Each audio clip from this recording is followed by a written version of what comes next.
오늘 오전 헌법재판소에서는 윤석열 대통령 파문 주문을 직접 읽었던 문형배 헌재소장 대행 재판관이죠. 그다음에 이미선 헌법재판관의 퇴임식이 열렸습니다.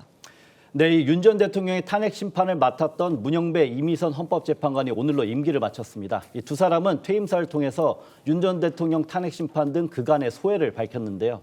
문 재판관은 지난 탄핵 정국에서 이 비판을 의식한 듯이 현재 결정에 대한 존중의 필요성을 강조했고, 이 재판관은 이 저울의 무게로 마음이 짓눌려 힘든 날도 있었지만 어느 한쪽에 치우치지 않도록 노력했다, 이렇게 말했습니다. 이로써 헌재는 당분간 7인 체제로 운영되게 됐습니다. 그런데 문형배 재판관은요, 퇴임을 하루 앞둔 어제 인하대 법학전문대학에서 특강을 해서 또 주목받았습니다. 이게 대통령 탄핵 심판이 제기되기 전에 이제 그 예정이 돼 있던 그런 행사라서 자, 고심 끝에 갔다, 이렇게 언론은 보도를 했던데요.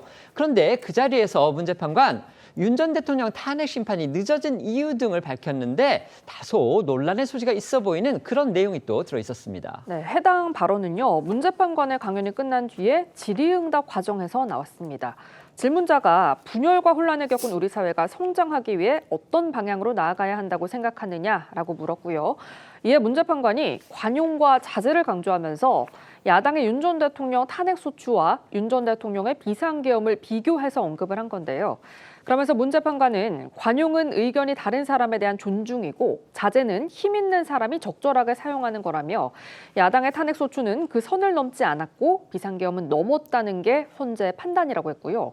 야당에 적용되는 권리가 여당에도 적용돼야 하고 여당에 인정되는 절제가 야당에도 인정돼야 그게 통합이라며, 나에게 적용되는 원칙과 너에게 적용되는 원칙이 다르면 어떻게 통합이 되겠느냐고도 덧붙였습니다. 그러니까 보수 진영은 물론이고요, 다수의 언론 등으로부터 이제 사설 등으로 크게 비탄을 받았던 민주당의 이른바 줄탄핵, 이건 관용과 자제를 넘지 않은 것이다, 지금 이렇게 보는 거고요. 반면에 윤석열 전 대통령이 한 비상계엄 선포, 이건 관용과 자제를 넘었다, 이렇게 판단했다는 겁니다.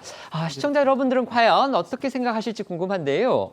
앞서 헌재 윤 전 대통령의 그 파면을 선고를 하면서 민주당의 줄탄핵에 대해서 위법성에 대해 숙고하지 않고 정부에 대한 정치적 압박 수단으로 인용했다, 이런 우려를 낳았다고 지적을 했었습니다.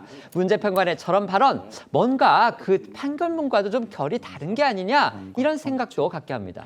네, 때문에 보수 일각에서는 어제 문 재판관 발언 역시도 공정성을 잃은 거 아니냐라는 비판이 나오고 있는데요.